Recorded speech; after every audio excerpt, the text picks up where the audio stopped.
Hi, Charlotte. Hello, how are you? I'm fine, thank you. How are you? Good. It had been several of those days though, because I was in a very long meeting and out of the corner of my eye I was watching my phone where Laurelie was saying, I've got no power, I'm in a snowstorm. And I was thinking, oh my God. Oh, yeah. She's had a very stressful afternoon. So, and I haven't had a chance to go and sort myself out either. So I have to go. Let me see. Just let me see where. I'm just going to, whenever I come on here, I realise how dark it looks on Zoom. I'm just going to put a lamp on just so it looks a bit brighter and get this out of the way. Was that a hyacinth you've got there? That's one of my favourites. Yeah. Beautiful. Actually, I think I need to reorganise my studio. I think maybe next week the background will be different. I need to move a few things around here.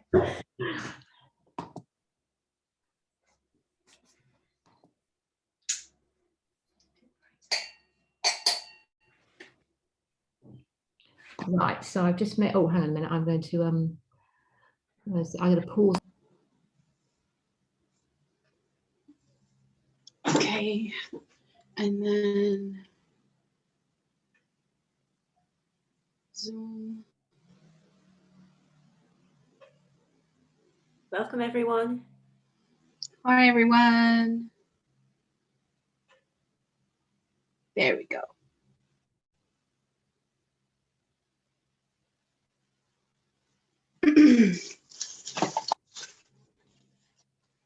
Hello, everyone. We'll begin in a few minutes, just waiting for everyone to arrive.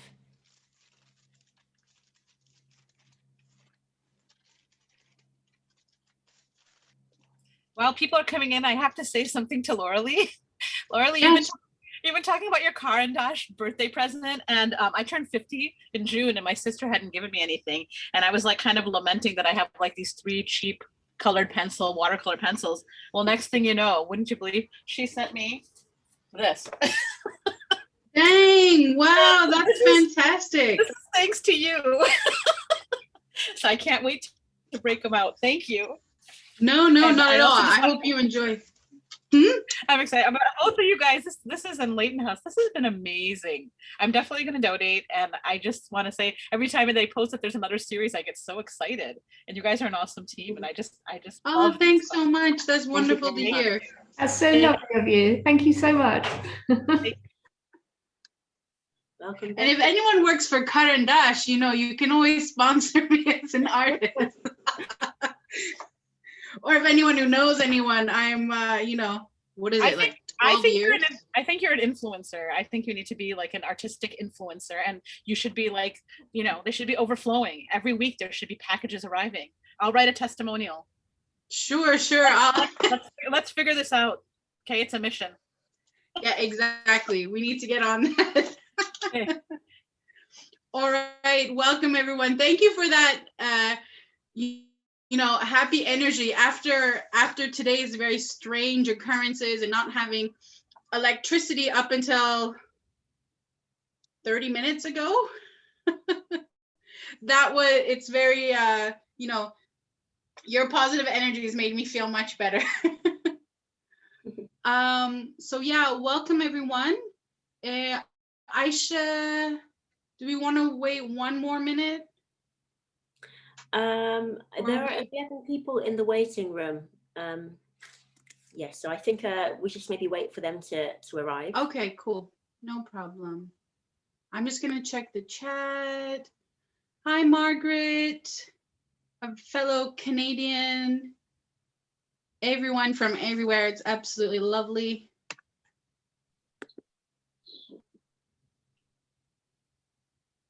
And Becky from Dorset again.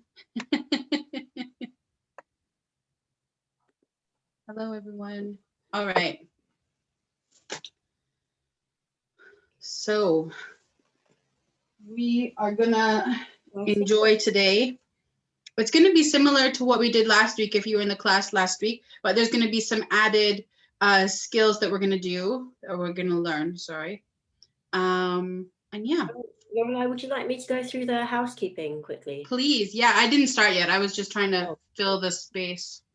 No, I think everyone is pretty much here at the moment. Yeah, Okay, there's sounds no one else in the waiting room, so I think we can begin. Okay.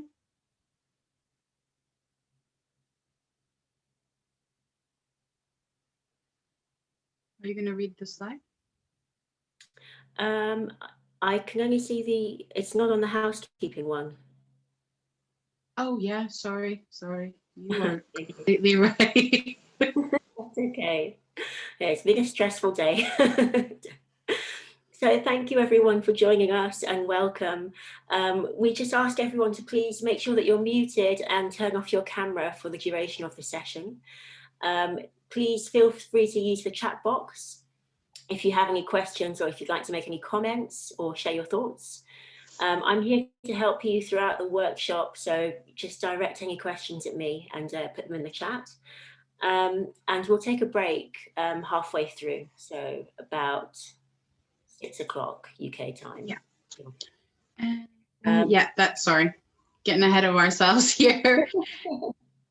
and thank you, Ayesha. And for those of you who are new to the class, like you didn't join last week, then this is going to look new for you. For those of you who are in the class last week, it's going to look the same, but we'll work it out. Just give me a quick second to get it going here.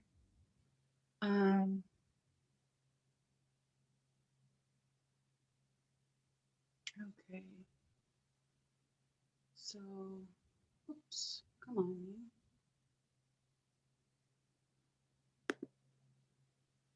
So the topic for this class is the lady figures that are in the Kubachi tile panel that is at Leighton House. Last week we did the gentleman figures. This week, as I said, we'll do the lady figures. We're going to be working with the pattern palette that I created for the figures. And then we're going to move on to some shading techniques. Again, we aren't doing miniature painting, like the actual traditional technique. We are taking the form and patterns and then rendering them in a contemporary way.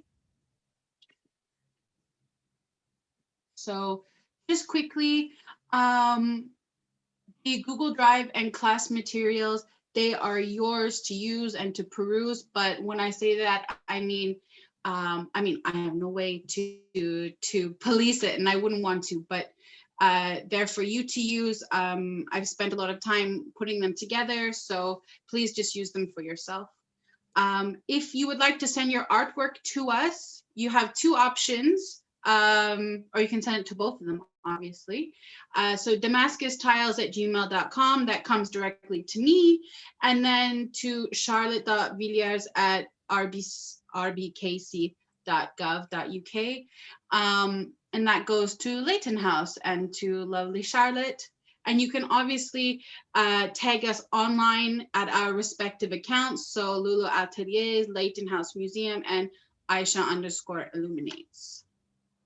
And we love to see your stuff, so don't be shy. Just quickly, I will skip through this. So this is the tile we're looking at. It comes from 17th century Iran. And this is the location where it is in the museum, in the Arab Hall, in the middle, if you can see here at the back. So let's check out these wonderful ladies that we have in the gathering panel from the Met, I believe.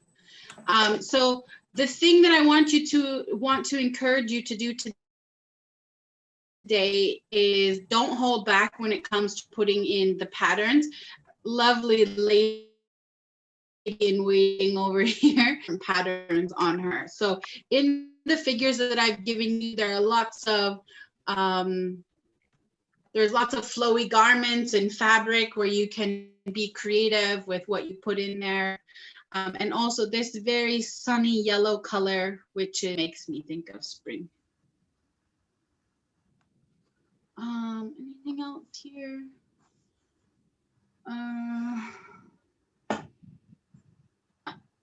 So we're good to go. We're gonna go right into drawing today. one second, stop share. I just want to see, do we have any questions right off the bat? No, just somebody asking about the sound, so I'll answer that, don't worry. Okay, all right. Okay, perfect. Yeah, I was gonna say, can anyone hear me? But I think everyone's okay. Yeah, it looks like everyone can hear me. I'm gonna spotlight. Oh, wrong one. That's not the one I want to spotlight, but hello, in any case. I can't manage to get rid of my photograph, but I can't manage to get rid of my image, but does that matter? I didn't hear what you said. Could you repeat again? I can't manage to get rid of my image, which is still on the screen. Huh. Are you on a laptop or are you on a computer or are you on a mobile device? I'm on a computer. This is my husband's, and I can mute, but I'm not sure how to get rid of the camera. But I mean, if you go into the bottom left corner, there is a button that mute, and there is one that says stop video. Oh, that's it. If you okay, stop video, and that should take your away. Should be gone. Excellent, thank you. Wonderful. I'll use it again. Thanks. All right. So in last week's class, we also had a conversation about, or one of the students asked a question about the hands and how it seemed like everyone had something in their hands. And I'm just looking quickly for last week's gentleman. 1 second. So as you can see here, last week's figure, he has a carafe. Is that what we decided it was? An ewer, I think that's what it is in English, or some kind of vase, whatever you want to call it. Everyone always has something in their hands. Same with our lovely ladies here. And I'm going to show you from a book that I am using. So the hands are never idle. The hands are never empty. We have a cup, we have different versions.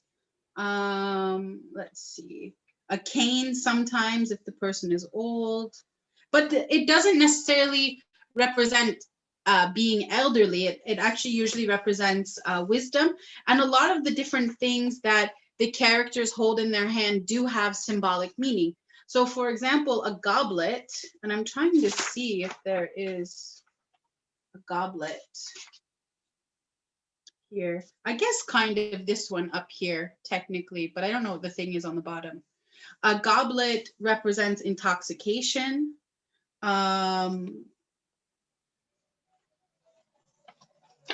There's a specific vase that represents femininity and fertility. And then also, if you see here, we have the elongated sleeves. And you could probably guess here, you see the sleeves are bunched up right by her hands, that those sleeves could fall off of her hands. Now, there was a custom, at least in what would be considered present day Persia, or Iran, sorry.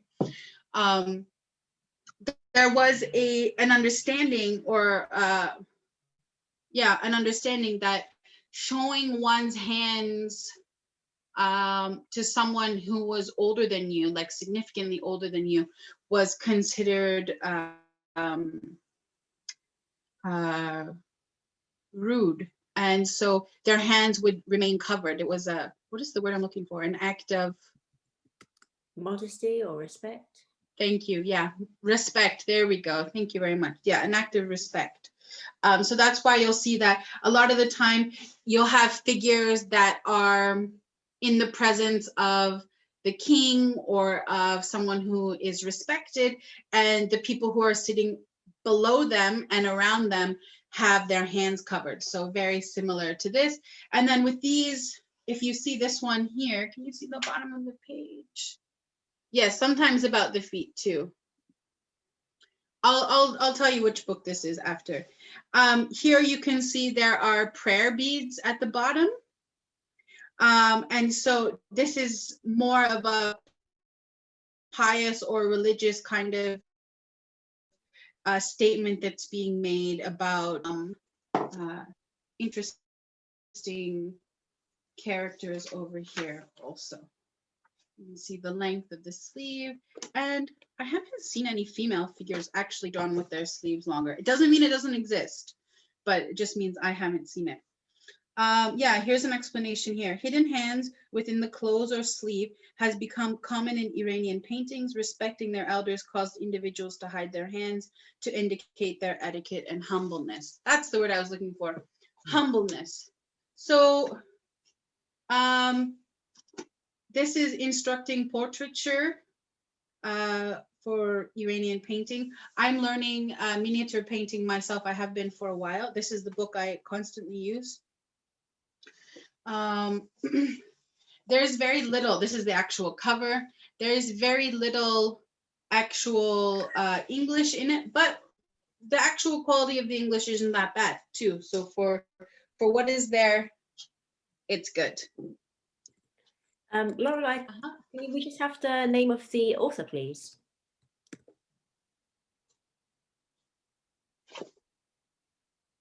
Bahman Sharifi. Bahman Sharifi. Okay. So I'm going to put my gents from last week aside for now.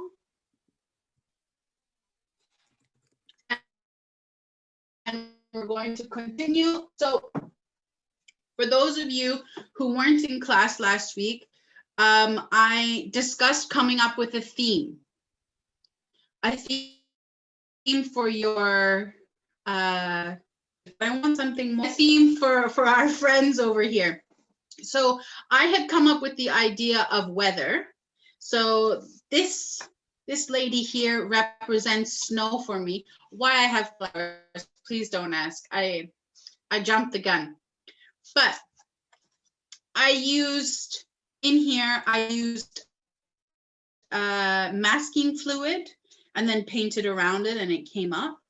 Masking to dry. So if you want to learn about masking fluid, I'm giving a class on Sunday that's going to involve masking fluid.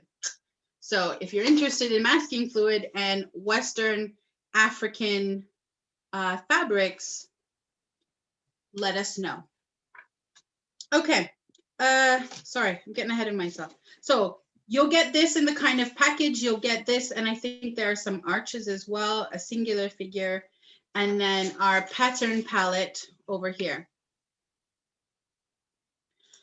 So in here we have quite a few different patterns to use. I'm thinking I did snow and kind of precipitation. And last week, this is like heat. Can anyone tell me what this one is? It's not a test question. I'm not sure what I was trying to do here. The green and red. For someone who's from North America, it's very Christmassy for me. Any ideas? Wind? Sure, yeah, we'll go with wind. We'll go with wind. So I have heat, I have wind, I have snow, and I'm thinking, trying to use some of the ones I've come up with you guys for the pattern palette. I'm thinking I might do lightning. Yeah, I'm gonna try to do lightning. So the first step always is to do some washes of colors. Laurelie, would you mind just moving the page a bit further up, please? Because I think people are just asking that they could, so they can see the whole image. Yeah. Yeah. Actually, I'm gonna move, give me 1 second. I'm gonna move this back.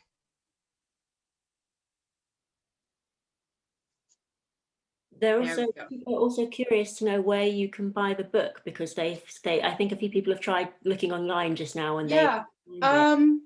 I don't know if it's even made anymore. I'm getting it. Could you share the Karen Sanat website? The which website? Karen Sanat. Do you know in Istanbul, Karen Sanat? Oh, okay. I think I know which one. Yeah, check there under the books. It should be. That's where I bought it from. Yeah. I want to find it. If as soon as I find it, I'll post it in the chat. Okay. Thank you so much. Okay. Okay. So I have transferred mine to watercolor paper. As I said in last week's class, Ayesha went through in almost every one of her classes how to transfer from a tracing paper to watercolor. So I'm not going to do that in this class.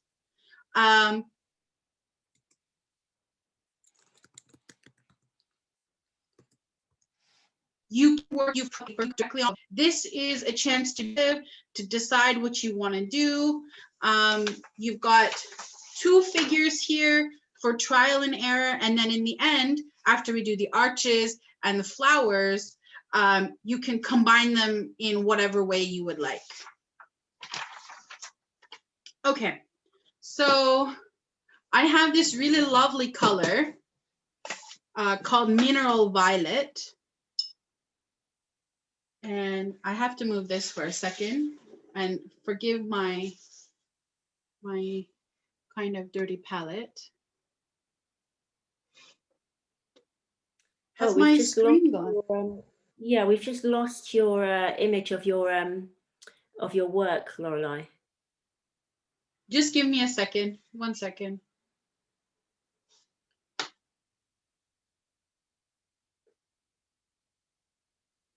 I don't know what's going on. Yeah, it just, in the meantime, there's a question about transferring the color. I assume this is about transferring the work from the photocopy to the watercolor paper. So just to quickly talk everyone through this while Laurelie is fixing the phone. What we generally do is you can place a piece of tracing paper over your photocopy, trace your design onto tracing paper, and then you place the tracing paper so that the side with the pencil is against your watercolor paper, and then redraw over the lines, and this transfers the carbon onto your watercolor paper. And yes, there is a recording from last week's class. It should be on the Leighton House Museum YouTube channel, so you can catch it there. Okay, looks like we're Thank you very much. Yeah, we're back. I'm not sure what happened, but looks like we're doing good now. All right, so this is the Mineral Violet. When it dries, you get lots of different hues that come out of it. You get like a purpley and a dark blue. So I'm just kind of getting my wash ready. And let's see here. Oh, sorry, 1 second. There we go. There we go. All right, so her outer coat, I'm gonna paint this color. I'm doing a wet on dry technique. And I'm just taking my time to go over the area. I'm using a kind of fluffy brush. This is a 7. One, because I am not a very patient person, so I don't like things to take a long time. Don't tell my husband, I admitted to that. He's been trying to get me to admit that for a while. But yeah, so I like to not have any streaks in it. One of the ways to do that is to keep the water moving.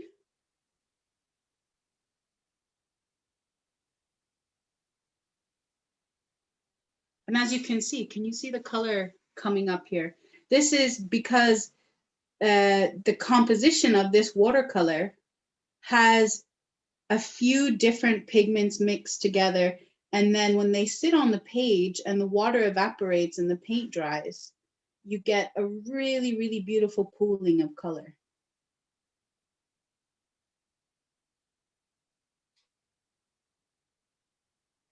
Like that.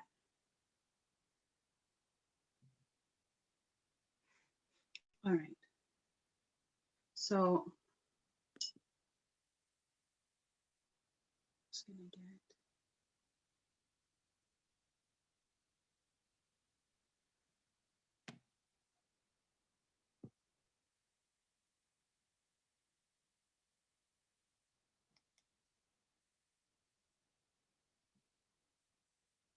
And I think today we're going to do some of the flesh tones too. That was a question that came up a lot last week.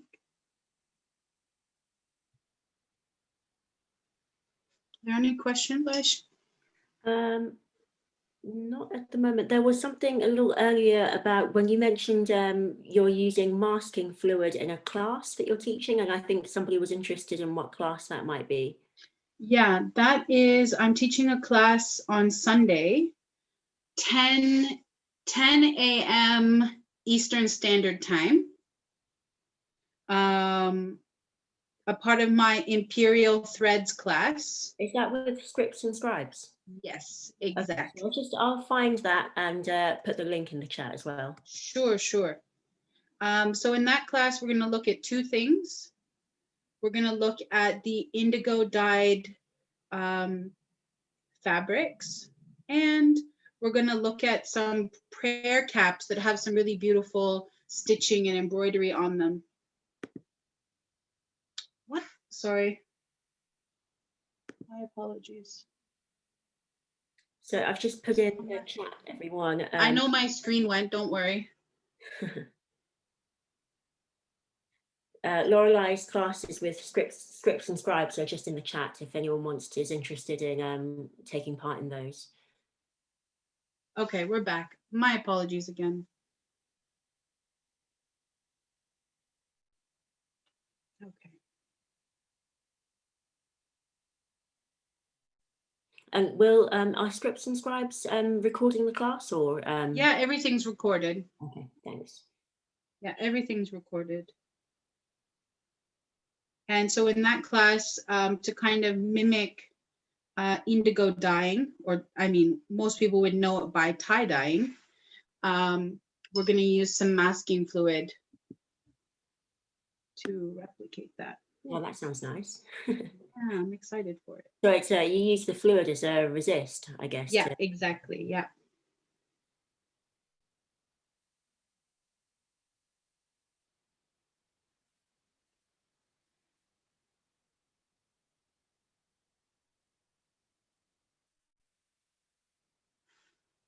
I have to turn this sideways.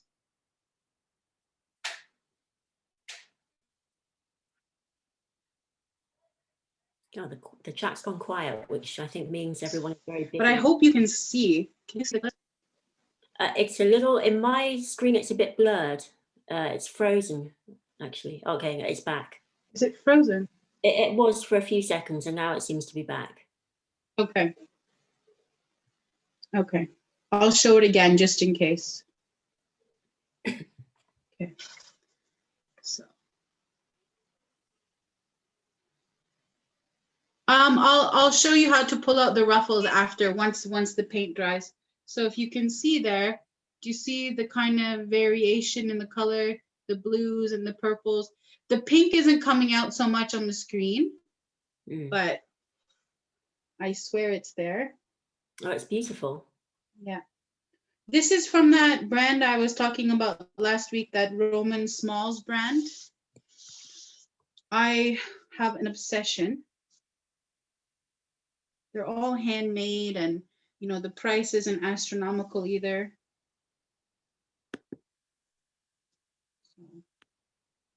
Okay, we're almost done this part.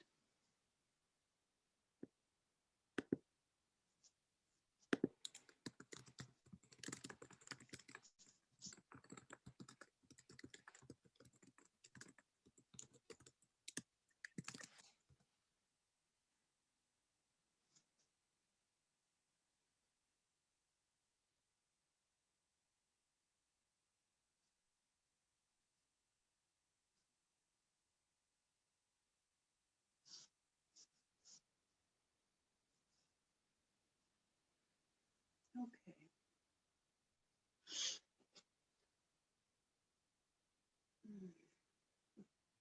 I think I have an idea for pants here.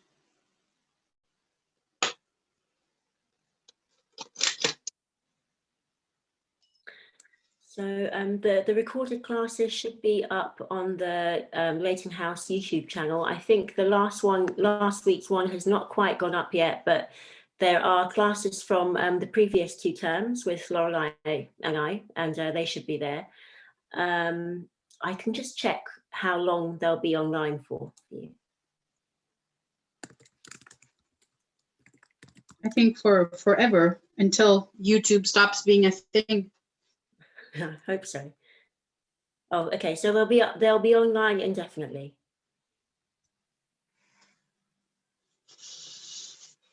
I gave her kind of spring green pants. Yeah, that's exactly where I put it. I put it in the place that's actually vital. Give me 1 second. The name of the purple paint, hi Romana. The name of the purple paint is Mineral Violet, and it's by a Polish company called Romance Smalls. Well, I'm not sure if I'm pronouncing it correctly. SZMAL. Ah, okay, then you know who they are. Perfect. I have an unhealthy growing obsession. So what I'm doing now, I'm going to put some kind of greeny areas in. You know that kind of color the crack of lightning turns, that kind of yellowy, sometimes greeny color, at least where I'm from. So I'm making that color now, and I'll show you what I've used. I'm using this Kuretake palette. And I'm using these 2, what is it? Probably sap green, let me check. Yeah, sap green and cadmium yellow mixed together will give you this nice springy green color that I'm trying to apply to her shoes. Pants. So for those of you who are following along, what theme have you decided for your figures?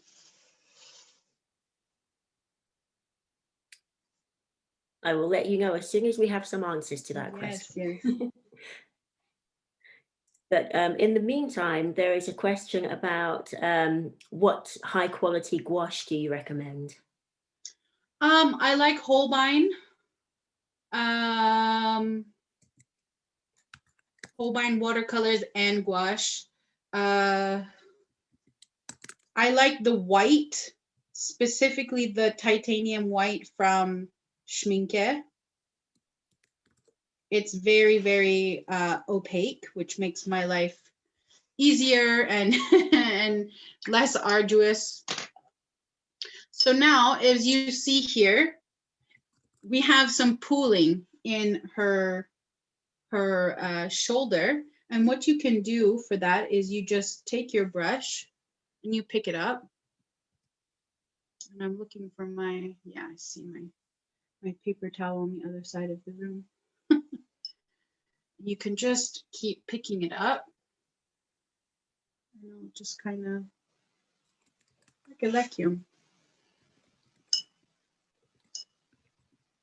I think when some people start using watercolors, some people can be a little apprehensive because they do have a mind of their own. But as soon as you harness the mind of its own, it gets a lot better. Like knowing that it's never going to be necessarily perfection, and that's the part of the medium, and that's an important part actually, is that it's water, right? It goes where it wants to go. So by accepting the nature of the watercolor, then you can really do some beautiful things with it. Like, for example, trying to get a flat color with the mineral violet, it's useless to try to attempt that. We have some really beautiful themes coming through here, very romantic. Yeah. Please tell me. Says, he was the breeze, she is the perfume flowers. We have jewels, so ruby, sapphire, turquoise, and emerald. We never even thought of that when we were brainstorming, did we? I was actually thinking animals as well. They could be Ah, animals, could be a nice one.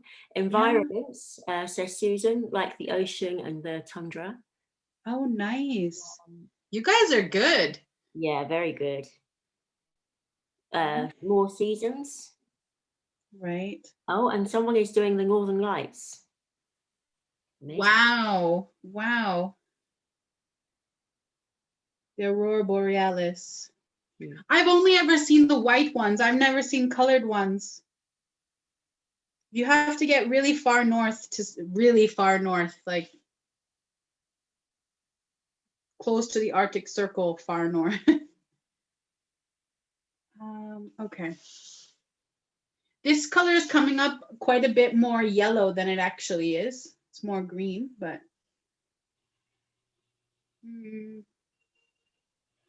actually in this color, I'll put it in. Just a comment. We see the Northern Lights frequently from where we live in Aberdeenshire. Where are you located? In Aberdeenshire, Moray borders. Okay. And okay. And So we're that's quite near the coast. And we see them often. Very often. Thanks, Elizabeth.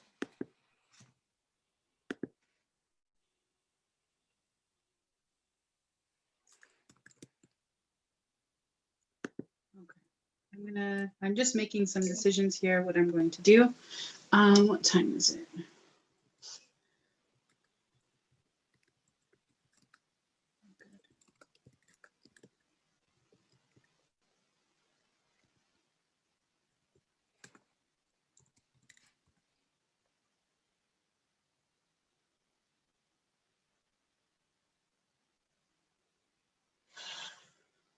Okay.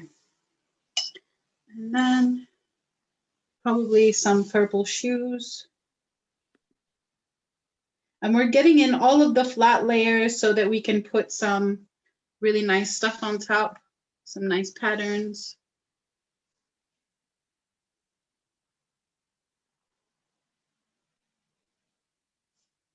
Oh, sorry, you can't see what I'm doing, sorry.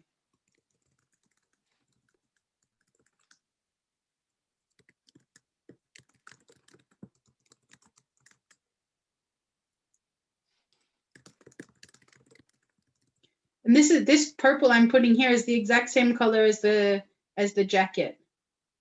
It's that versatile. It's really, I know I've been going on about the purple color for the past half an hour, but I really like the color combination, sort of like a lime green and purple. exactly.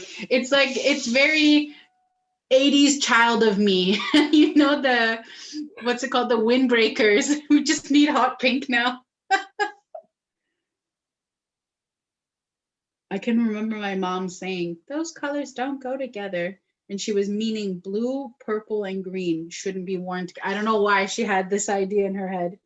So basically any clothing from the 80s was out.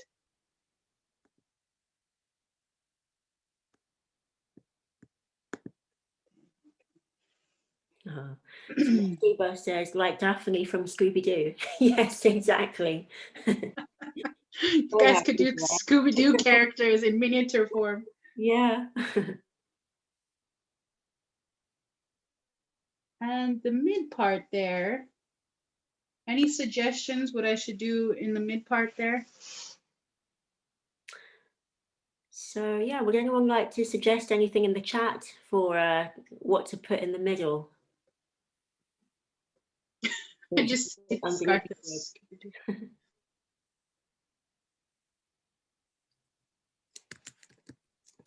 orange.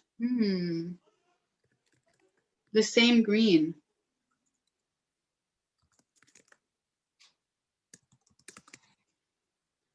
I am moving towards this color. So we've got okay, oh, lots of different colors. Orange, tan brown or darker violet, the same color of green, bright yellow, navy or fuchsia, crimson. The fuchsia is, I'm just making the joke about the, and turquoise. Turquoise as well, and a reddish purple. Okay, I'm gonna go with turquoise this time. It was already on my brush. Whoever wrote fuchsia though, you had my 80s child heart, that's for sure. I was going to say fuchsia as well, actually. I'll put fuchsia details, okay? Okay, fine. Good compromise.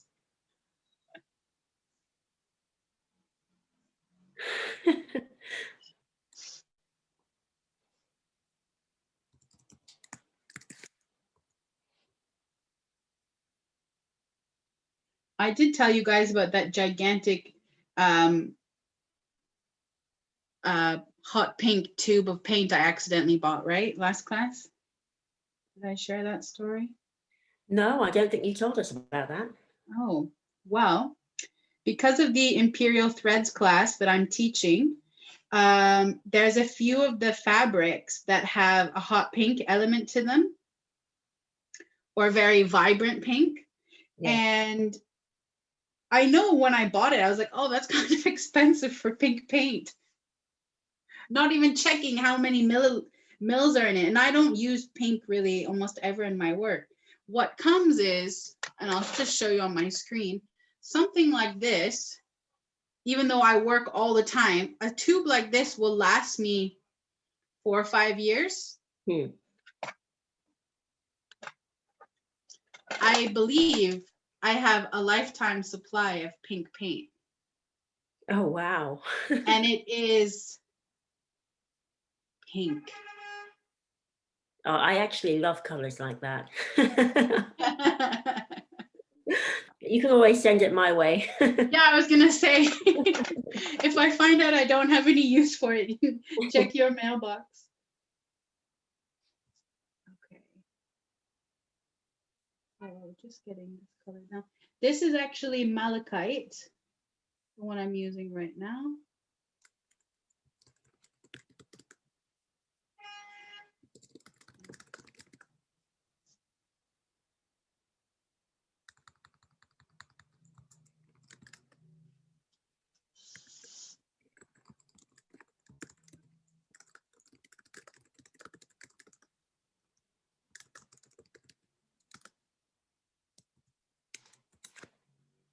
Okay. By the time we're done, we're gonna have a really good foundation for what we're working on. That's an important part too. Like when you are working on your foundation, this is the step not to rush.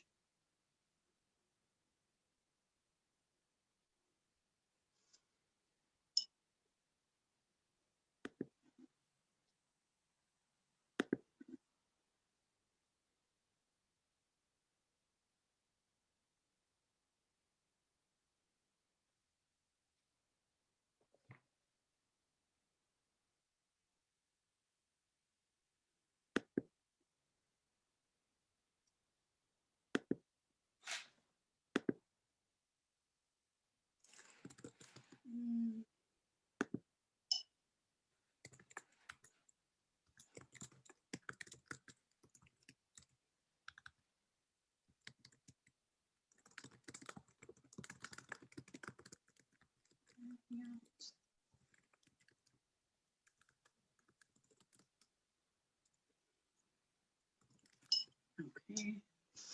And that belt. Okay. I'll appease you hot pink lovers.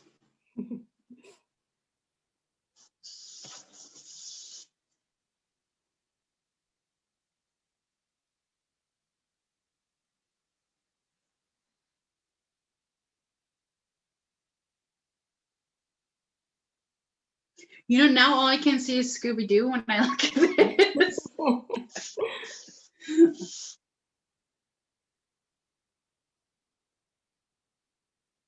Okay. Very tame hot pink, I think. Well, I watered it down, to be honest.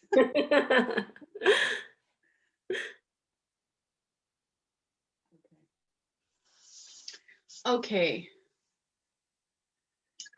So I'm putting this aside for a minute. If you guys aren't finished yet, that's totally okay. I'm just gonna even this out for a minute.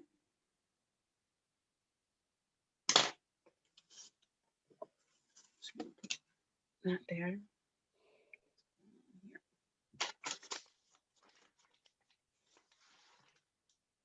Just gonna look at my other lady for a second.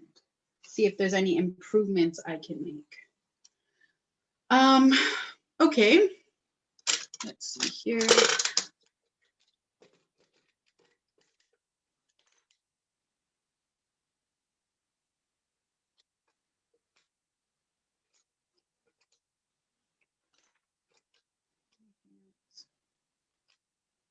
I think that's good enough for now.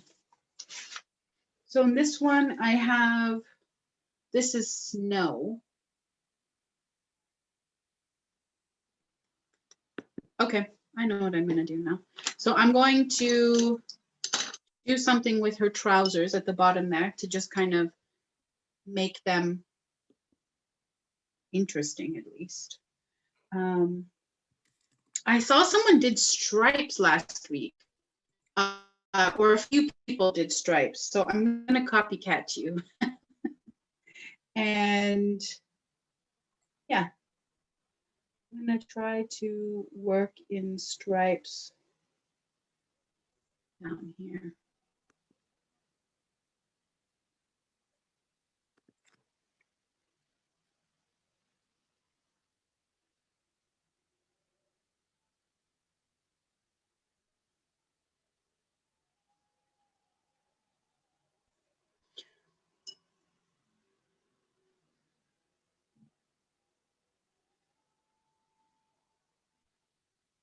So now, yeah, I kind of skipped what I didn't tell you what I'm doing. So now I am going to be adding some of the patterns that we have that I've shown you to my dry figure over here while I'm waiting for my other one to dry. If you have spots or large spots, actually, if you have large spots that are dry, that your hand's not gonna mess up the wet parts, then by all means, start adding some details. If you don't, get a coffee, get a snack, just sit back for a minute. If you have a blow dryer and you're impatient, you can go do that and you can blow dry your painting dry.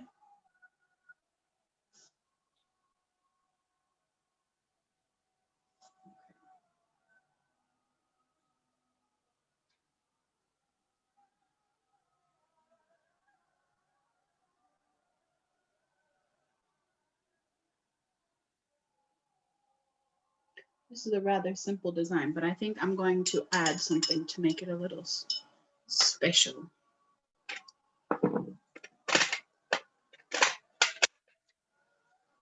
I do. I really like the faded, how the gown is sort of fading between blues towards the bottom. It's really beautiful. Yeah, I think when I had initially started, I was thinking I was gonna do something with like sea foam, and then I realized that when I took the masking fluid off, it looked like snow. Well, in my opinion. Yeah, I do. I think, yeah, it does look like snow. More so than sea foam, that's for sure. Okay. So God is my witness. This is very rare that I do this.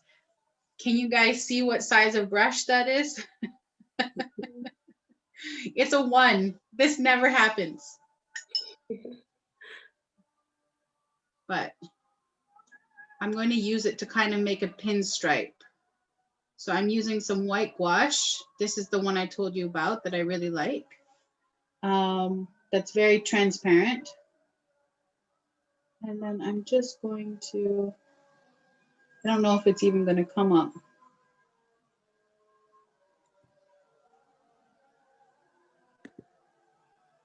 No. Well, maybe you could do your work and then just hold it up to the camera. Yeah, we can see a few of those lines, I think. Okay. Yeah.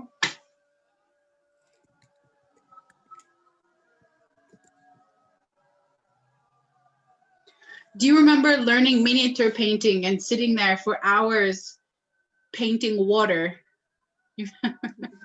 Or what felt like painting water? I know it's some people's idea of hell, but I used to just love I used to love it. Just, you know, just doing that very, very fine, building everything up line by line, stroke by stroke. I really like Indian miniature because you get like kind of a bang of color as soon as you start. The Persian is much more refined. I don't want, actually, no, that's not the right word to use. It's the finesse is different. And I find it builds up much slower over time. But I love them both. Yeah, me too. I agree. But they have got different characters. Also, there's something really interesting are the Arab miniature, and there's Kashmiri miniature. So for all of you who are from Kashmir, check that out. I have a student of mine who recently told me about that. There's Kashmiri miniature. But yeah, so Arab miniature is much more instructive and like encyclopedia. What was the question? I didn't see it before. There are a couple of questions actually. One is asking, is her robe closed? And the other No, it's not. Yeah. That's her little belly showing. Oh. Yeah. Yes, it is. For a Persian. Very racy. I couldn't decide if that's a belly button or a button. Yeah. So. And then Ali is asking, is there a principle for choosing the colors, or is it simply up to the painter's taste to choose them? It depends on how traditional the piece is. That's the shortest answer. So there are certain colors, if we're talking about like pieces that have a religious theme, or perhaps they are showing a specific king. And a lot of the time people don't realize this, like a lot of the time the artist would be directly instructed what patterns, what colors, and there's also a hierarchy in miniature painting also. What's great about these tiles that we're looking at is that these are basically courtly figures, which is why they're so fantastically dressed. And we don't have to kind of comply to all of those rules that we would normally have in traditional miniature, because one, they're on ceramic, and two, they're side by side. So we're getting away with a lot doing this. I hope that answers the question. Oh, what I was going to say is certain prophets also are associated with certain colors. So the prophet Jesus, if it was depicted, the face would be covered usually with a kind of veil. And then how you can kind of identify some of the prophets that are being depicted is on the color of their robes. So Jesus often was an indigo blue, and Prophet Muhammad was green. Musa, I believe, was yellow ochre. There's one that was red, like crimson or red ochre. I'm missing. Noah, I believe, was crimson. I might have mixed up Moses and Noah with their colors there, but the colors are correct, but I just don't know which one is which. So that's the long answer.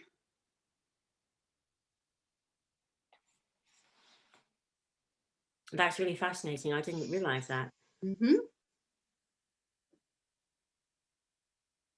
Is that which tradition is that in? Is it like, do you know if it's Persian or is It's it the Turkish? Persian. It's the Persian. Yeah. Oh, is there a place to learn about that? Well, that information actually didn't come from my miniature teacher. It came from a religious scholar I was working with. So what's interesting is I thought, is that the case? And I went and did my own research, and almost every single time, the colors I told you, bang on, every single time. So there's something interesting at play there. I wonder what the reason is for each color. They are related to visions people have had of the prophets and what colors they see when they see them. It's fascinating. Yeah, it is incredibly fascinating. You think that, because I've just scribbled down here for Prophet Musa alayhi salam is yellow ochre and Nuh alayhi salam is crimson, but you think that they might be the other way around?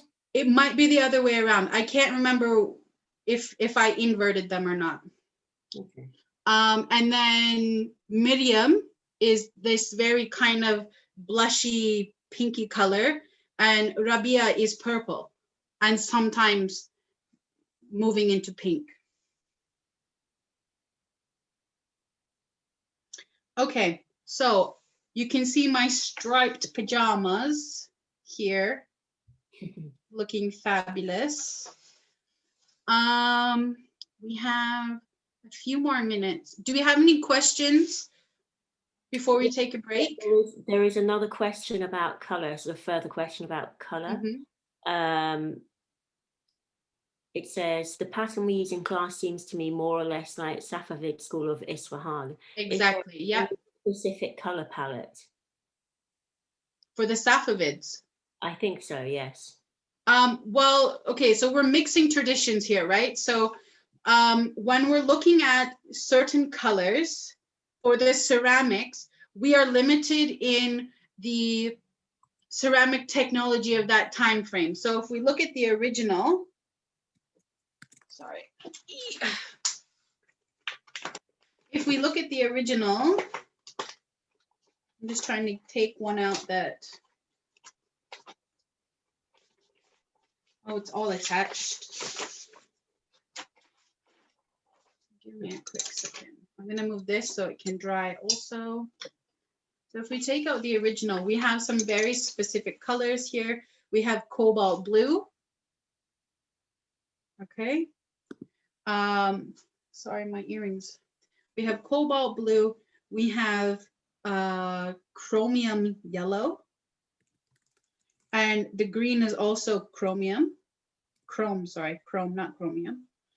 We have the red, which is actually a terracotta slip. It's not really red, it's not really brown, it's not really orange. And in these ones, it does not appear to me that there is turquoise. So you can see we have white as a background color, yellow, blue, green, and red. That's 5 colors.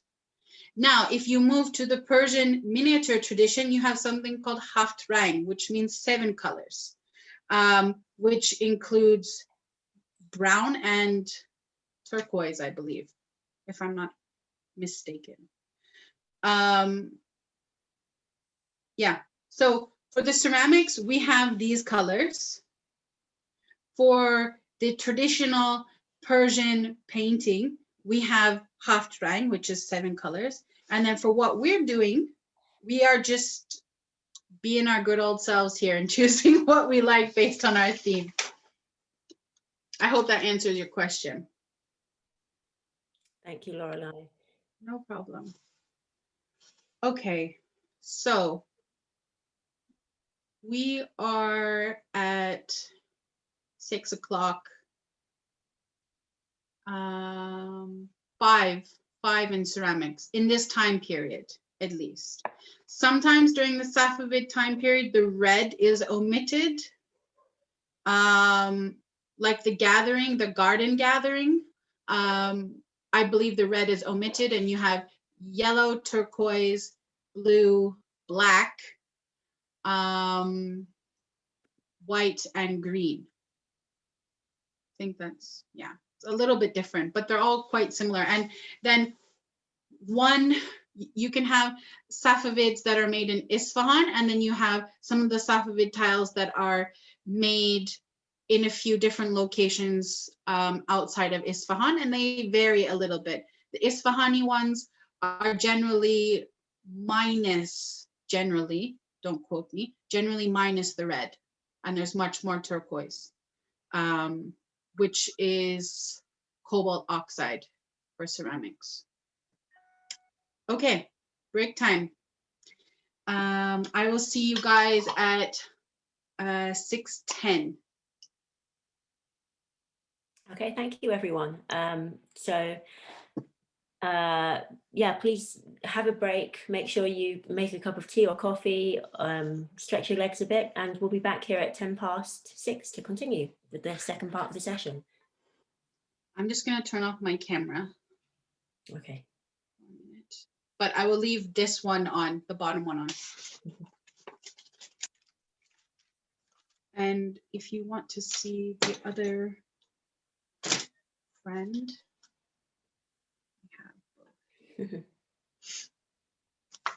Thanks. Actually, the pink came out a little bit more. It's not showing up well. Yeah, we're going to talk about skin color. Yeah, we're going to do that.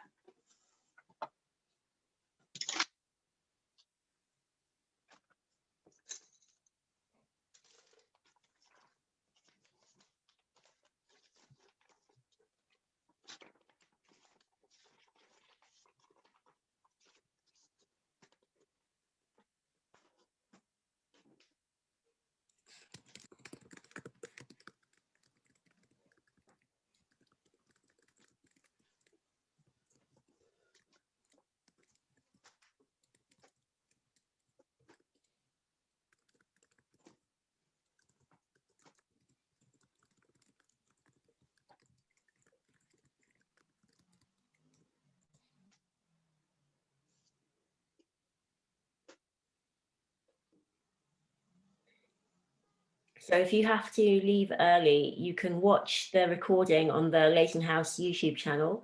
It should be up shortly after the class. So just keep an eye out for it.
see here.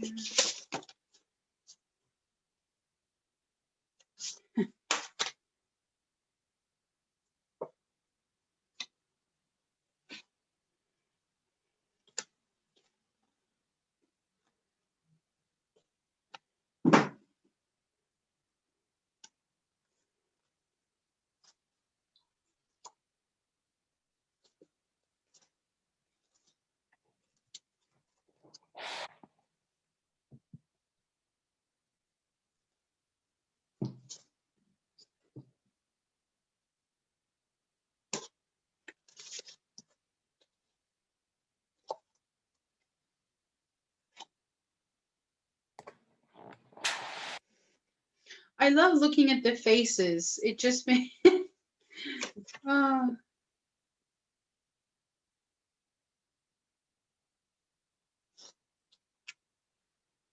Those are some lovely images. Where are they from? These are all Ottoman miniatures. So most of these are the collection that Sultan Süleyman created. For those of you who have been to Istanbul, anyone have any idea where this is?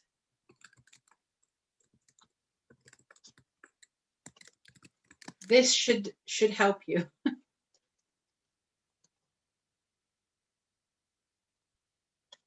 Any ideas, anyone? Any ideas?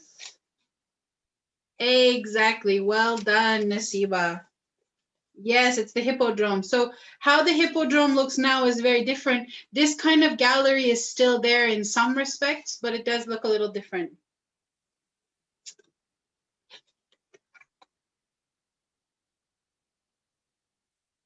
I'm not going to discuss it in this class, but you can check the history of the Hippodrome and Hagia Sophia and why Hagia Sophia was built.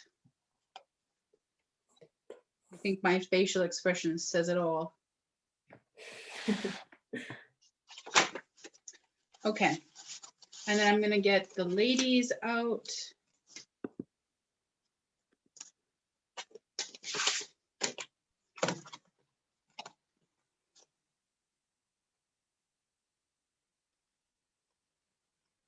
What is this?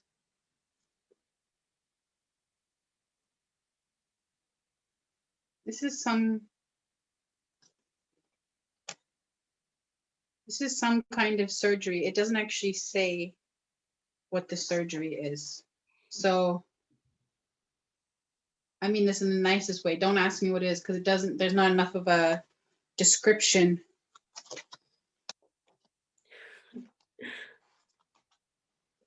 We have some mud wrestler, not mud wrestlers, sorry, oil wrestlers. So the reason why I'm taking these out and showing you is because I wanted you to see how skin color was approached in miniature painting. Also remember where the heritage was of the Turks, right? Turkic people aren't necessarily the darkest skinned people either. And a lot of the time, because they are commissioned by Sultan Süleyman, these are courtly figures, right? So that is going to reflect the people that were in the court. It doesn't mean that people of different backgrounds don't show up. The collection I have, they are specifically Sultan Süleyman and the paintings that he commissioned during that time period. Which one is this? This is the military band. You see all of the players all together. So when we look at the individual figures, we can see the same thing too. They're quite fair-skinned. Now, one way to kind of deal with that situation, if you want to make someone who has a darker skin complexion, you just have to keep adding yellow ochre for a more olive skin tone. And then if you want to have something that is much darker than that, then you start adding not burnt umber, sorry, raw umber. And then you'll start to get a more, it'll start off as olive tone and it will increase from there. Yeah. Just as we go back into the second session, just a reminder to everyone to keep your cameras off and to make sure that you're muted for the rest of the session. If you have any questions, just put them in the chat and I'll pose them to Laurelie, or I'll answer them myself if I can. Thank you very much, Ayesha.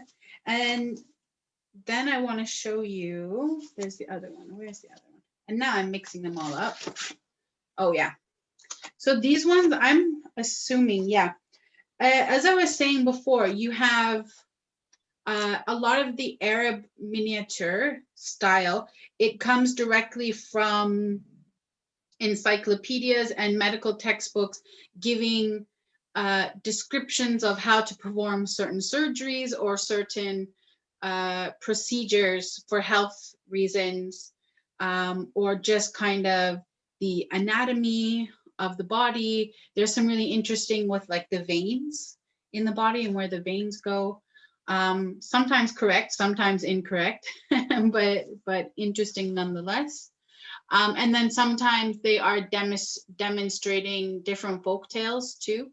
They're illustrating different folk tales. So I find the Arab ones, some of them, not all of them, they're a little bit cruder in a way, in that they have a very specific purpose and they're not being commissioned like a piece would be by Sultan Suleiman to be almost like propaganda in a way, meaning that it's a way to show the affluence as well as so the affluence of the Sultan, as well as to show they were gifts to dignitaries and kind of like political sweeteners at the same time. So it shows the power and affluence of, in this case, what I'm showing you, Sultan Suleiman. And I showed an example in the Shah Jahan hunting jacket class I gave last week, where Jahangir depicted himself as larger than Shah Abbas, and they're embracing each other. So there's always some kind of dominance at play. Laurelie, there's a question here about the skin tones, just asking what color they need to start with, because you mentioned to add yellow ochre.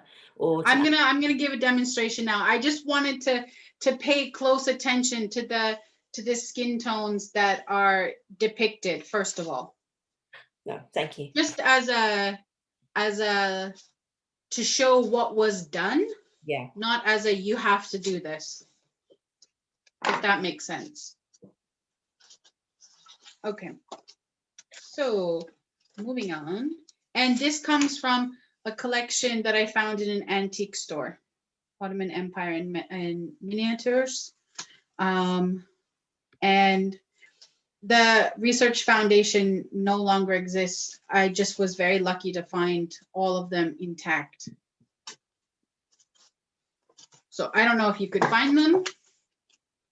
You can find, if you are a Pinterest person, you can check out Ottoman miniatures online. Okay, so, oops. All right. So let's get moving. First thing I want you to do is, if you have white, get your white gouache or white watercolor out. And I have ochre and I have alizarin crimson. Why not regular red? Because we need a bit of a pinky undertone.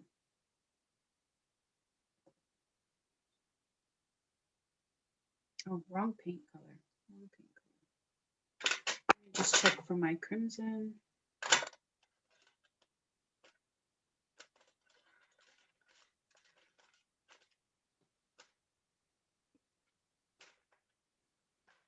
And I'm gonna color swatch it on the side here. You want me to re-say the colors again? Yes, I think so. Yeah, so Laurelie is just about to demonstrate it, so don't worry, I don't think you've missed anything. Yeah, no, you haven't missed anything. All right, so over here, I already have some white out. Might be a little hard to see. I'm gonna put a little bit more. Now, when you're mixing your colors in, a little goes a long way with white. if you've ever bought a gallon of paint and you've seen how they mix the paint and tiny amounts of paint go into to mix an entire quart or a gallon, think like that. And also make sure your brush is very clean because we are dealing with white paint. So any blue paint or any residue, you want to make sure that's not floating around.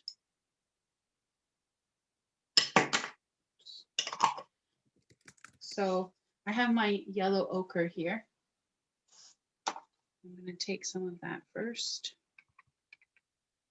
I tend to add the pink at the end.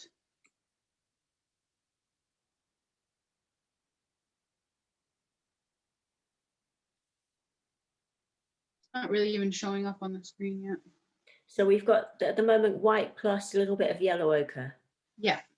Yeah. So that's how you start. All the people who That's how I start.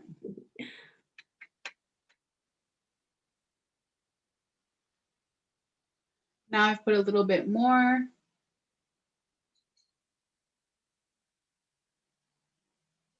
And I'm looking kind of for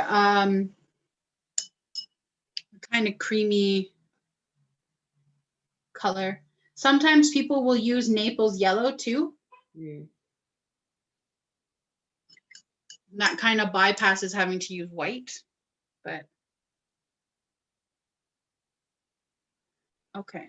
Now I have a little bit of my alizarin crimson. You see, doesn't really show up so well. Maybe.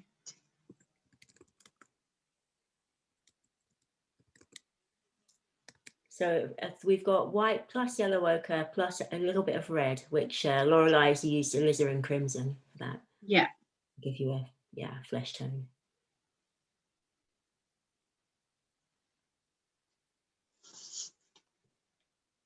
Yeah, that shows up. Yeah.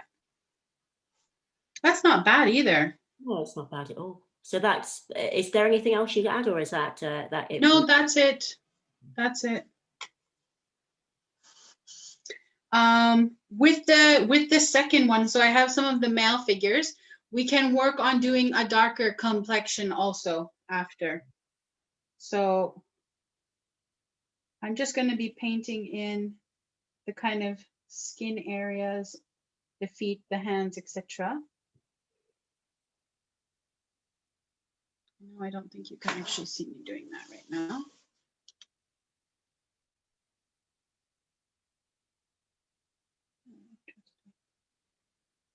Looks like I forgot to paint an area.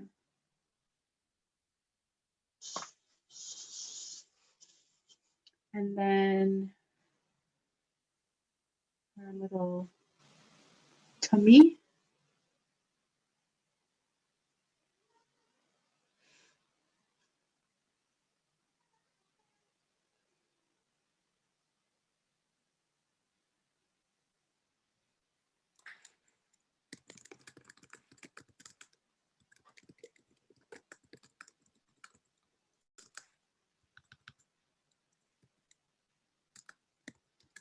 And you know, this flesh tone can be a little difficult, so don't be hard on yourself.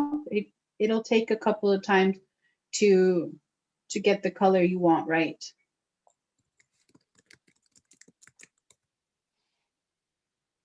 And now one thing I'm going to do with our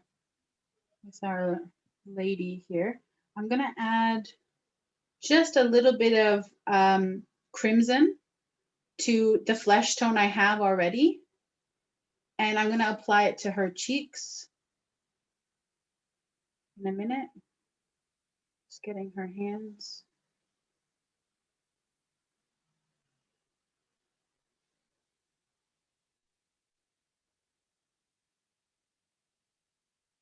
Oops.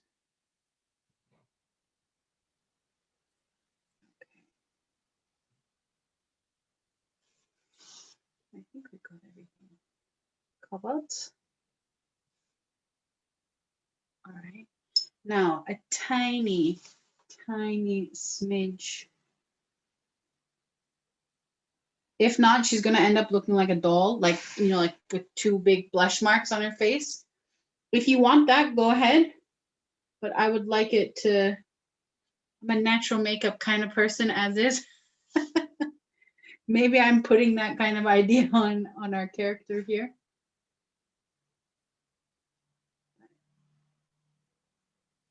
Yeah.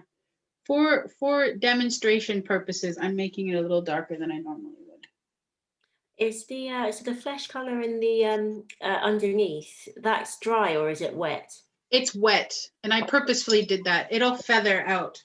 Yeah, exactly. I think that's helpful to know. So yeah, if the color underneath is a little bit damp, it just means that the color that Laurelie uses for the cheeks will just sort of diffuse a bit more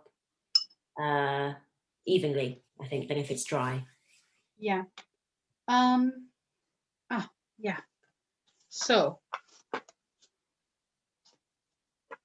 let's see here.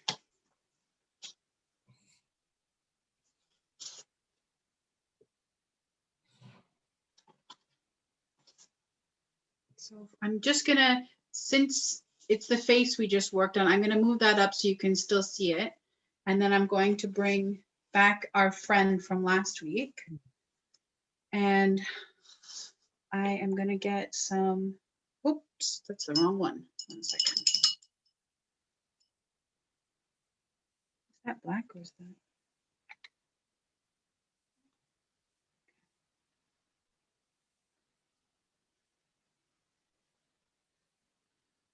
So now I'm taking raw umber. So it's a pretty, raw umber is a pretty neutral brown, meaning there isn't too many red or green tones that you're gonna see in it immediately. So it's a good kind of base. So now, I'm gonna move this over into the screen. This is my raw umber. Yes, sorry, raw umber. This is my original flesh tone, which is hard to see.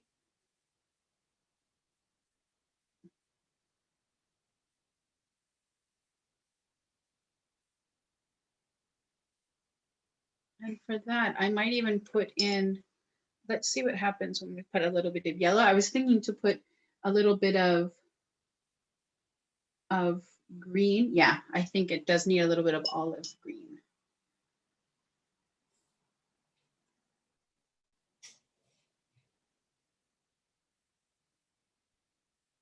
Very Mediterranean skin tone now.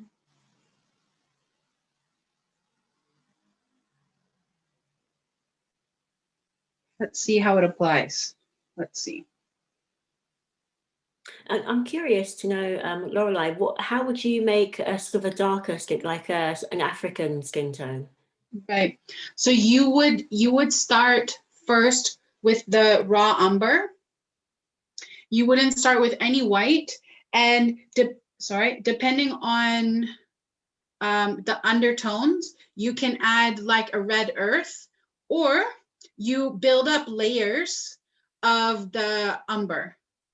So like you want to maintain some level of lumosity, right? You don't want it to just be black, yeah, or dark brown. So that's a way to like show the features. There are that's not bad either. I'm on a roll today, ladies and gents. So that was our original skin tone, and I added some raw umber, some olive green, and a little bit more yellow ochre. Do you think you could paint a little block in the corner like you did with the other one, just so that we can see it a bit more clearly? Thanks.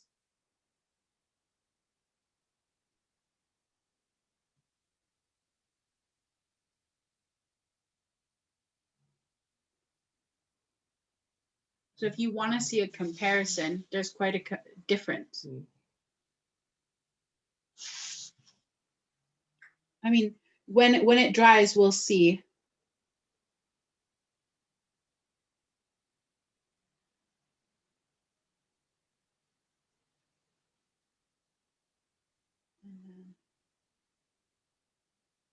You can see I had a little bit of fun with his turban over the weekend.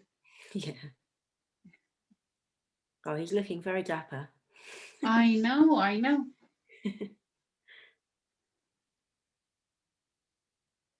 I'm thinking that when on the last class, when we put everything together and we have our flowers and our arches and everything ready, I'm thinking I might do some kind of a collage like thing, because I don't think I can redo it the same way again. Yeah.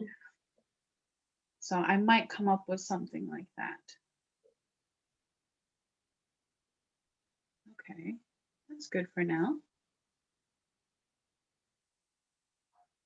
I'm very happy with that. Very happy. Oh, I forgot his feet. Oh, what fantastic pink shoes. You missed I out the know, best right? one. You couldn't see that on the screen. And can you see his stripy pants? Yeah. Yes. And as I've been busy in the studio with a few other projects, I have this on the side and I kind of keep seeing it out of the corner of my eye. And I'm like, you really should be working right now on whatever you need to do. And I keep looking. I think that's the best way to work sometimes, just to tip into things when you feel like it and you're in the mood, to have a few projects on the go. Yeah. And also sometimes incentivizing yourself is good, you know. Yes, true. If I do so much of this, I can go and play with my miniature people for a bit. Yeah. I'm really quite jealous of his yellow shalwar. Okay. So I'm going to put him aside to dry. I'm just trying to remember, what did I promise? I promised skin tone. Oh, shading. Shading. Yes. That's the next thing. So we're going to do a little bit of shading on our lovely lightning madame that we have here. There's a few ways you can go about shading. You can do hatching, which is very similar to what is done in miniature painting, but with very, very thin amount of paint that you build up over time. You can do it by, which is kind of a bit of a cartoon technique, which I'm going to show you here now. So I'm taking the original color that I have, and I am watering it down. I know it's being done off screen, but my screen's only so big. I'm watering it down. And I'm going to the areas where naturally a shadow would come. So under the arm, for example, especially in this area. And you might have to do this once or twice, maybe 3 times. So I'm just dragging the shadow along here. Don't be aggressive with this part because it'll just get dark really fast and then you'll get frustrated. Very true. Yeah. I know from experience. Just be patient. Yeah. I wonder if you could bring the camera down a bit, because it's not, I know what you're doing because I'm familiar, but it's not so obvious. Yeah, I think that's better. Yeah, much better. I just don't, there's not enough room for my hand now. 1 second. Even a bit further up is fine, but just a bit closer than what it was before is, yeah. Yeah. Okay. Yeah. So I'll try to do it a little darker. Yeah. Just for educational purposes, so to speak. Now, in this technique that I'm showing, you're not going to get the kind of fullness that you get with miniature painting, where you kind of get a volume to the shape. This is much more graphic. So in some of the folds, you can add a darker wash that'll kind of bring it out.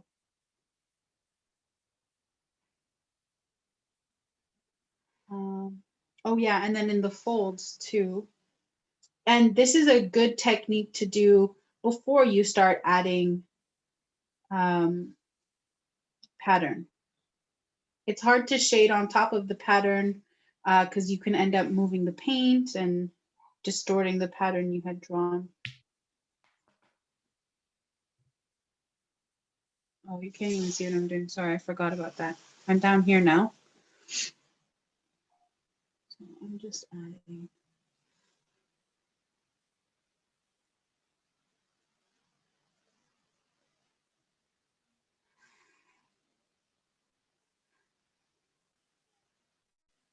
But this does give some kind of volume. I've got a kind of green leak over there. You know what this also reminds me of? I'm not sure if they had it in the UK, but do you remember Goosebumps? The books? Oh, yes, vaguely. Yeah, this green is the Goosebump goo color. Oh, yeah, I think I know what you're talking about. Yeah. We're really reliving our childhood today, aren't we? I know. Scooby-Doo and 80s clothing. Yeah, really. Eh? Were you unfortunately put in one of those windbreakers also? There were many unfortunate. I was thinking actually when you were talking about bright colored 80s clothing, I was thinking of shell suits. Did you have those? The kind of it was kind of silver looking. Yeah, like a tracksuit top and bottoms, but it's like out of this really like stiff sort of synthetic material, and they were just like neon colors and things. That's what I was thinking of. That's what I think a windbreaker is for us. Yeah, I think it's this similar sort of thing.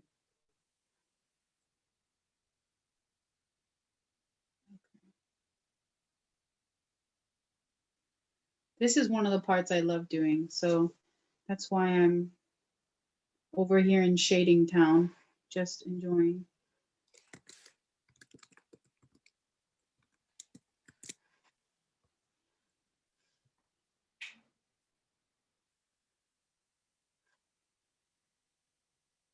And you'll see that watercolor generally dries lighter.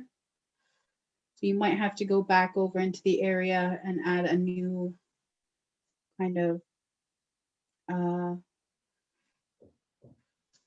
line of shadow.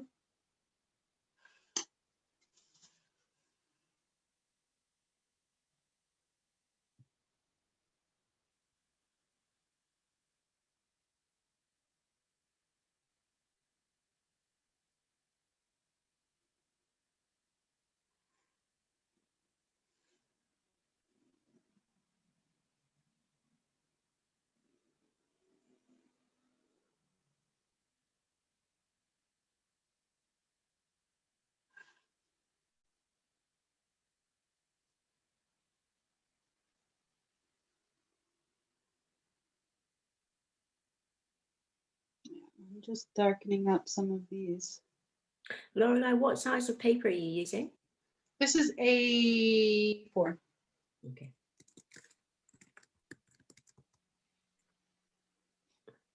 But if you were wanting to do all 4 figures together, it would be 2 sheets of A3 side by side because it's lengthwise. So it's not A2 technically, but I hope that makes sense what I'm trying to say. I think so, yeah. Okay, I'm going to put some shading under her scarf.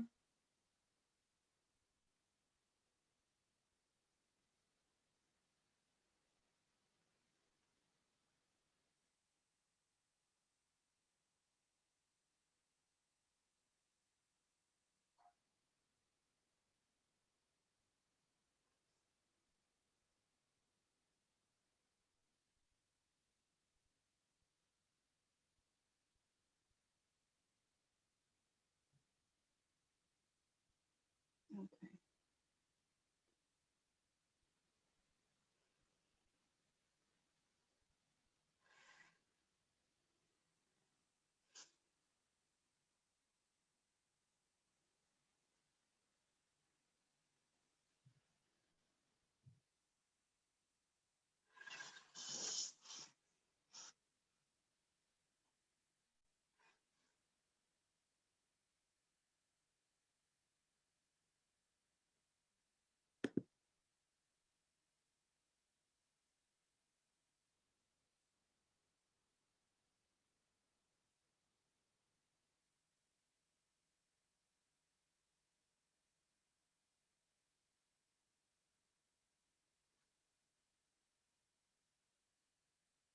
Okay.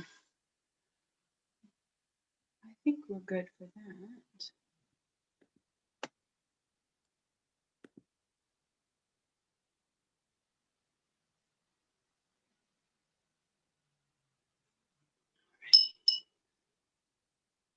Okay, so now I think it's time to start adding some patterns. I want to remind myself of what is going on here for the pattern palette.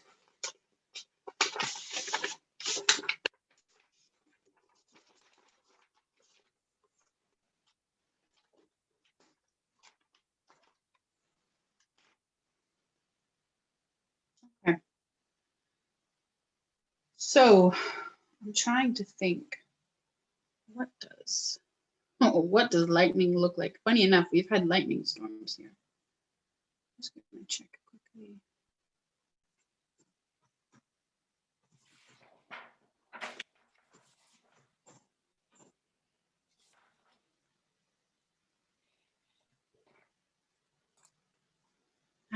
Okay. All right, so I think I'm gonna have some lightning coming down on the side of her. I'm going to use some white paint, and I'll end up probably putting some, I could have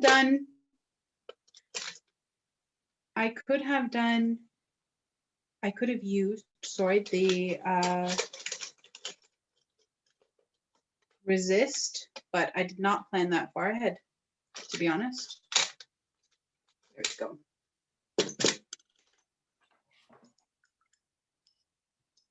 So I'm gonna take some of this white. This might be a bad idea, so don't copy me. Let's find out.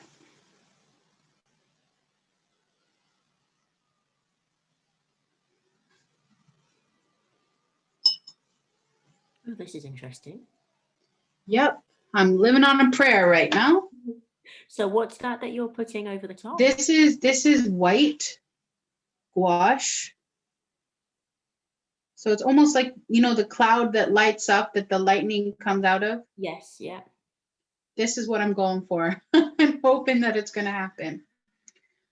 All right, so we usually have one kind of big crack that comes out, and then lots of little tiny cracks that come off of it.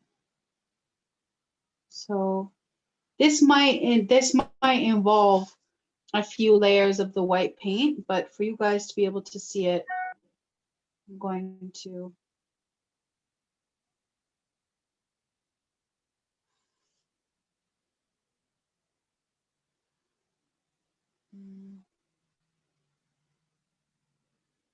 yeah, as I said, there's usually one kind of big crack and then a lot of little thinner ones coming off the side.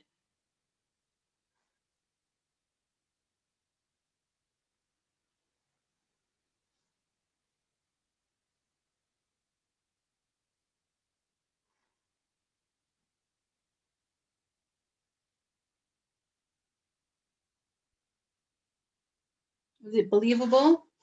I think it looks fantastic. Yeah, good. Yeah, really, really, really amazing. I love the way that you've done the clouds. And the lightning's working really well too.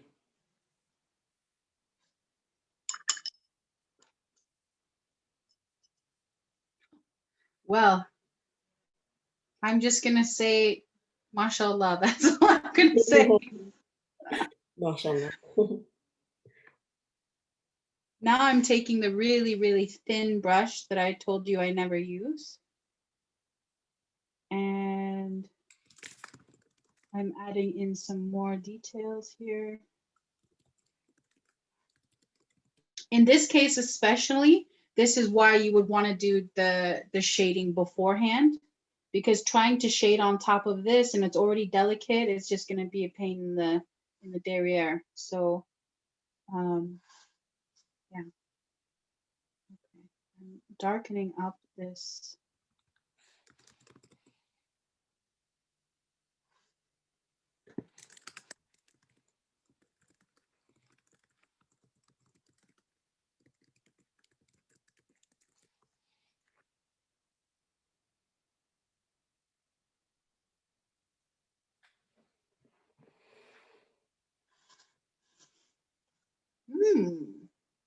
I really like it. I think that's wonderful. I think I might add like kind of a second layer. One sec. Where is my?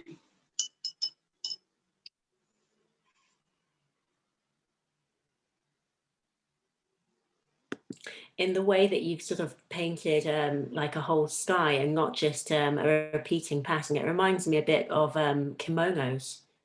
Yeah, yeah.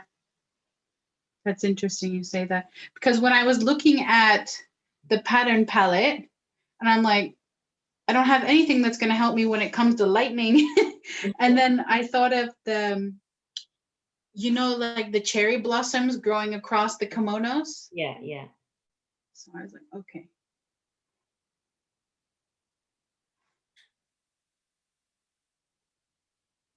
And if you can see, like every time I touch the gouache to the watercolor, it disperses.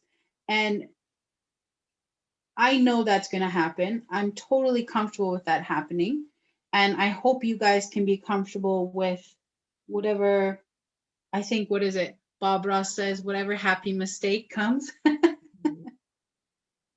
Yeah, I think that's, I was thinking the same thing. I think the secret with this is just to go with it and just be happy with whatever little imperfections are in your either your wash or in the clouds, because it's that kind of technique where you have to be a bit loose and not too structured. Absolutely agree.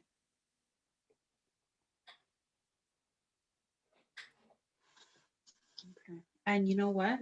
I'm going to push my luck and I'm going to add a tiny bit of cadmium yellow into my white and see if I can get a little bit of the yellow coming. Yeah, it is. Now I feel like a mad scientist in the laboratory. There we go. Just adding a touch of yellow in there because it is lightning after all.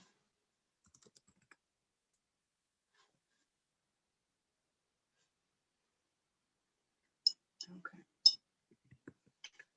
Okay, so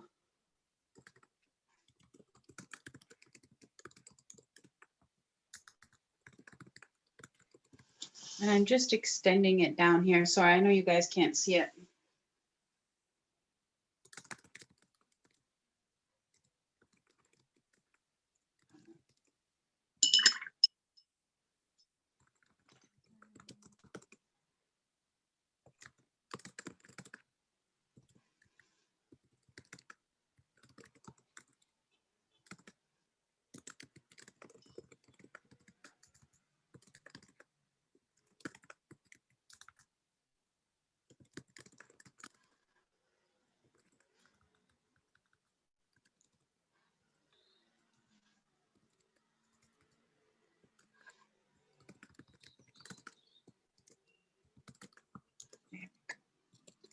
So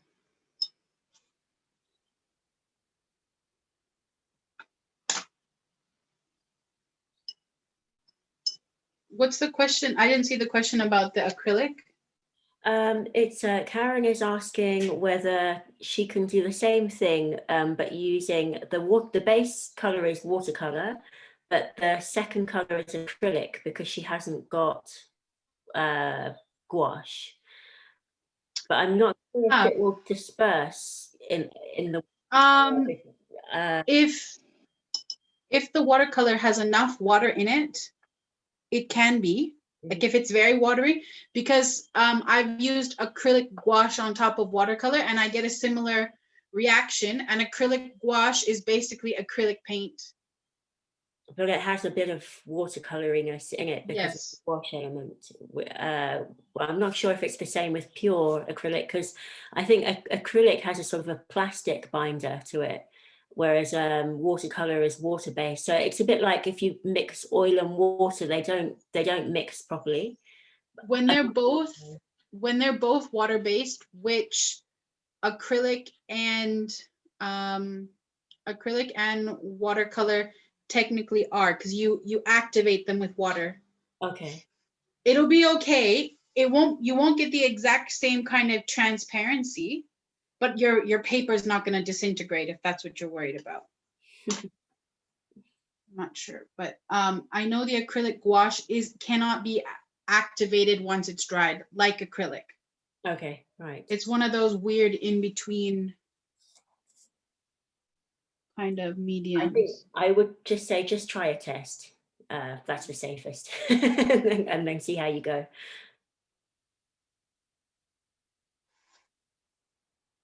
I'm doing another cloud over here.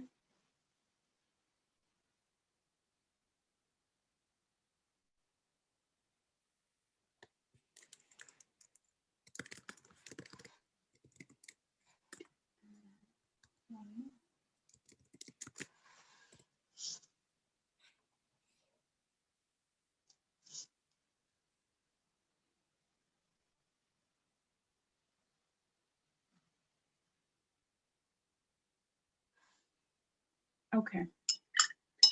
So now I'm trying to, like, how do you decide on a pattern to go with lightning?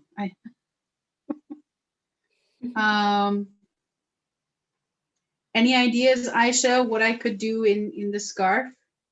Something that's sort of reminiscent of rain, maybe, or birds, or something to do with the sky. A couple of people are saying raindrops here. Okay.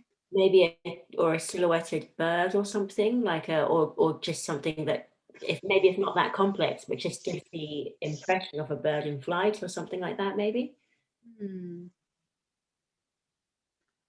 I like the idea, but I'm not gonna test my luck. I was surprised that I pulled off the lightning. I think luck is on your side.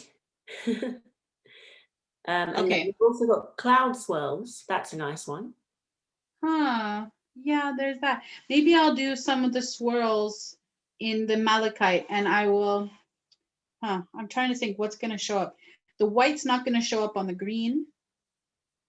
But the turquoise will. If you're wanting to stay Yes, you are. Yeah. You are a woman after my heart. Thank you very much for giving me the idea. Okay, so I've got some.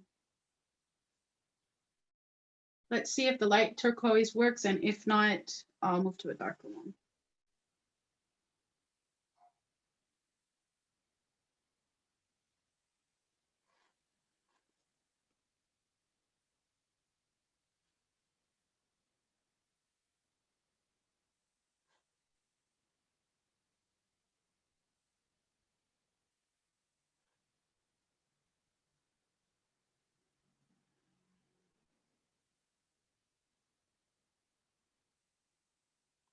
You know what I just thought? Someone could do the symbols from the cards, from playing cards. Hearts, spades, clubs, diamonds. Yes. I also had a few thoughts as well earlier. I just scribbled them down. I was thinking, how could we have not thought of this? But flowers. So each could be a different flower or a different plant, a different mood. Yeah, I just scribbled a few things down for next time. Saba, when I when I first spoke to Charlotte about whether these represented the seasons or not, it was my conjecture that they did represent the seasons, but we don't have anything really written, and you know, the figures are clothed the same way, so there wasn't so much to say definitely it is the seasons, but that's kind of how the idea came up, to suggest to you guys to come up with a theme.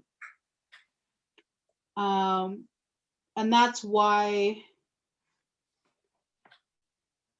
I was initially going to do seasons, but I ended up, you know, derailed and making snow.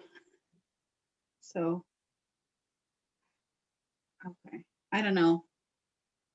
What do you think? Oh, somebody's put sweets like in the Nutcracker. That's nice. That would have been awesome, yeah. And Sabah is saying that she would love to do a deck of cards of Persian miniature, in a Persian miniature style. I think that would be incredible. A friend of mine, now that you mention that, a friend of mine, Aziza Iqbal, she was a designer for a set of cards that is being sold at the Museum of Islamic Art. And they are a Qatari version of a deck of cards that has a lot of miniature vibes to it. So check that out. You can also check Aziza's Instagram. And in the fall, me and Aziza are going to be working on a class together. I can't tell you what it is yet, but it is in the works.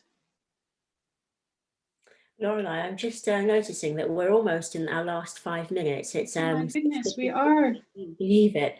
The time's gone so fast. Wow. Okay. Yeah. So 2 more minutes. If you have any questions for me, you have 2 more minutes to write them in the chat box, and I'll see if I can answer them as fast as we can. And then we'll get that slide up on the screen, and then we'll open the cameras for everyone. Murat, yes, there is another class. There are another couple of classes next Wednesday and the Wednesday after. So keep an eye out for those. Yeah, I believe the sign up for class number 3 and 4 will be up tomorrow or Friday. Susan, I think you can use any color you like for the arches. You don't have to do the same color for everything. Oh, there's a question as to what the figure is holding. She's holding a little pottery vessel. I also saw that someone wrote, I haven't painted the hands. I did actually paint the hands. They're just not really showing up. In one of the classes, either the next class or the final class, we'll go over painting the vessel. So make sure if you're joining the next classes to have your miniatures on hand. So before we wrap up, just to remind everyone to stay around and turn your cameras on right at the end so that we can see what everyone's been doing this session, because we always really enjoy that. Here we go. So thank you everyone for joining us. Please share your work on social media and tag us. I am Ayesha_illuminates at Instagram. Laurelie is Lulu Ateliers on Instagram, and there's also the Leighton House Museum Instagram account, or you can email Charlotte_Villiers at rbkc.gov.uk. Please consider donating to the Friends of Leighton House. I'm going to just post the link in the chat for that right now. So we would really appreciate any donations that you're able to make. And the classes will be on our YouTube channel shortly. So do keep an eye out for those, and they'll be on there indefinitely, so you can catch up anytime. we would really love it if you could please turn your cameras on and show us what you've been doing.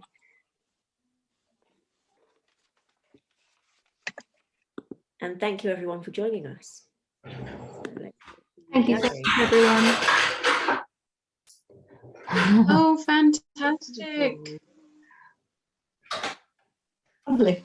Oh, how beautiful. I love the couple in the arch. So sweet. Oh, fantastic. Thanks so much for sharing. Oh, Saba, it looks wonderful. I love the color you chose. Oh yeah, the pink is beautiful. Oh, and Rosita, you did the whole thing. Oh, fantastic. Wonderful. All right. Hopefully I'll see you guys next week. Have a wonderful week. Have a wonderful weekend. Thank you everyone for joining. And we'll see you soon. Take care, everyone. Thank you, Laurelie. Thank you, Ayesha.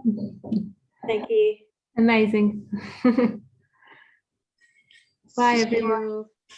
See you soon. Bye, everyone.